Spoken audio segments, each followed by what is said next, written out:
In the last chapter, we thought about the fact that Christ promises that he will literally, physically come again to judge the whole world. And he uses as the proof of the reliability of that claim the fact that the flood was promised to come, and it literally, physically did. And just as people doubted that the flood would happen, so they doubt that Jesus will come again. And we, as people who follow God, we are called to walk by faith and to trust that what he says is true. Now, when you think about the flood, the fact that it did literally, physically happen, it's kind of mind-blowing, isn't it?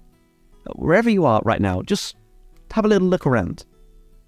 The flood was there first. It's weird, isn't it?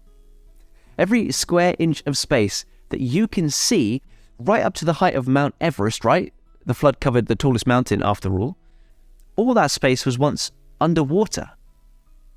We talked yesterday about the fact that we can trust the Bible even when it makes these incredible claims, because we know the incredible God who stands behind these incredible claims.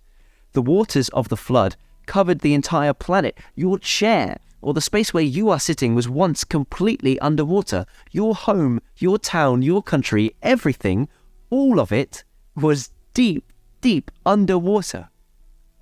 In that moment, all life, apart from the life that was on the ark, was wiped out.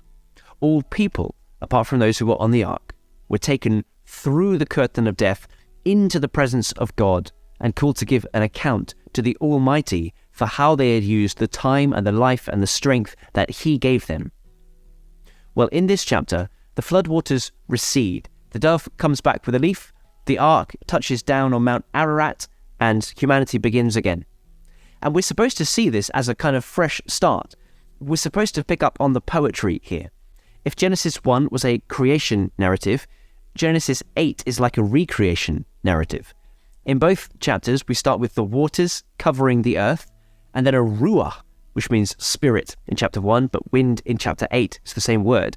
A ruach comes upon the earth, and the waters recede in both chapters. Dry ground appears in both chapters, and we are introduced to animals and birds and plants and people all over again.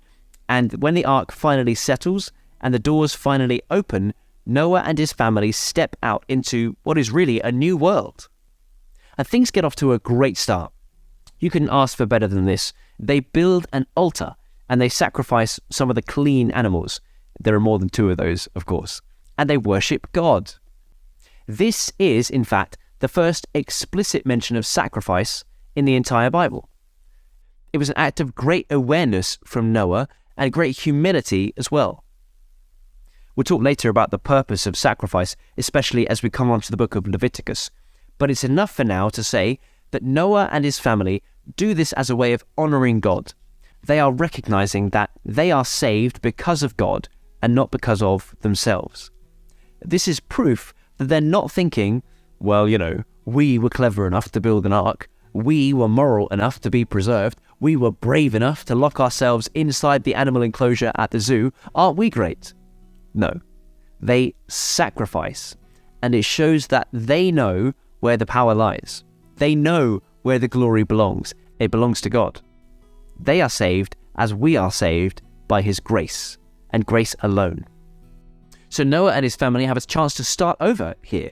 Maybe humanity will get it right this time. Back in 2016, there was a kind of TV show on Channel 4 in the UK called Eden. And the marketing for the show was all about saying, wouldn't it be wonderful if we could just start again? Just get away from society and the technology that's ruining our lives. And so they picked a whole group of people. There were a couple of doctors, there was a shepherdess, a fisherman, a gamekeeper, an army officer, a horticulturalist, a vet, a chef, a carpenter, just an amazing group of people. And they took them to the Scottish wilderness and they left them there for a year, filming the whole thing, of course. Now, unbeknownst to the participants, only 4 episodes of the show ever made it to TV, though they filmed for almost a whole year. What went wrong? Everything. Just an absolute disaster, like Lord of the Flies for grown-ups. Listen to this write-up from Channel 4. In March 2016, 23 men and women left everyday life behind to start anew in a remote part of the British Isles. Soon, their dream turned into a nightmare. The show was effectively cancelled. The commissioning editor said, I don't think anyone expected it to go as feral and dark as it did. I did. Genesis chapter 8 provokes us to ask the question, if we could start again, if the world was left with none of the negative influences of the past, all the evil people removed, just the good guys like us left, what would happen? This. What we read in the rest of Genesis. Humanity would descend into darkness again. Why? Because in truth, the problem's not out there, it's in here. By flooding the world and allowing humanity to restart, God is making it clear, not to him, he already knows. He's making it clear to us. We don't need a reset. We need a recreation. We must be made new.